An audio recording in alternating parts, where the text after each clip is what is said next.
Hello, my name is Hazel Devraj. I currently fulfill the position of a full-time tribunal member at the National Consumer Tribunal. I'm going to take you through the brief history of the tribunal, where we came from and where we currently are. In 2006, the National Consumer Tribunal was established in terms of the National Credit Act. In 2006, the President appointed 16 tribunal members, comprising of a chairperson, a deputy chairperson, and tribunal members. I was seconded from the Department of Trade and Industry in 2006 to fulfill the role of the CEO and registrar and to assist the chairperson in establishing the organization. Whatever you see around you has been established from scratch. There was nothing in place. What was in place was an act that had to be implemented and the mandate fulfilled. This came with a lot of hard work and commitment from various role players. The establishment of the National Consumer Tribunal really entailed the following: going in and looking for office space, finding offices that were really accessible to the parties that will be filing with the tribunal, designing the layout of the offices, developing the corporate identity, setting up the infrastructure in terms of developing policies and systems, creating the governance structures as well as the financial supporting structures. The rules for the conduct of matters before the tribunal also had to be developed in order to ensure that parties knew what needed to happen when they had to file cases with the tribunal. Stakeholder management was also a very integral part of what happened during the inception of the tribunal, and this really entailed liaising with stakeholders and developing a sense of commitment in terms of what did we want to deliver to our stakeholders at the tribunal.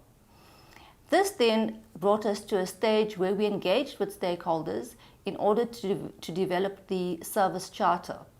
The service charter was really a commitment and a way of providing certainty to parties that filed with the tribunal in terms of what standards they could expect in terms of service delivery. The organogram comprised of 9 positions. During this time, staff had to be recruited and appointed. And because the establishment was so small, what we found is that when staff were appointed in their roles, they actually had multiple roles that they had to fulfill in their various positions. Being a new entity meant that everyone was trying to find their feet.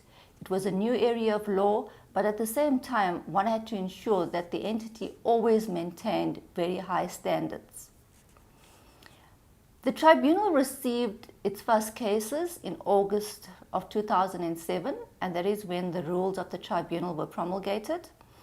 And what we found was that in the first year, 2007 to 2008, the tribunal received 11 cases.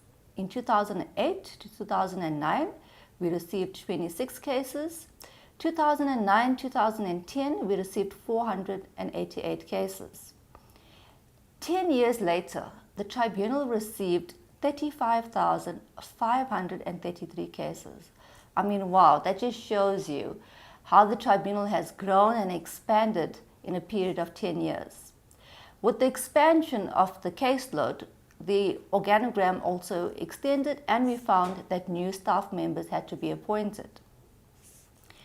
From inception, the tribunal has always been a high-performing organization, from the operations to the point of adjudication. There's always a sense of vibrancy and enthusiasm as members as well as staff try to ensure that they strive to give off their best. There's a high standard of performance, and most importantly, that everybody makes a difference in the economy by fulfilling the mandate of the organization. From inception to date, the journey with the tribunal has been challenging, exciting, and most definitely rewarding. Your decision to join the tribunal can only mean that you will take this organization to greater heights.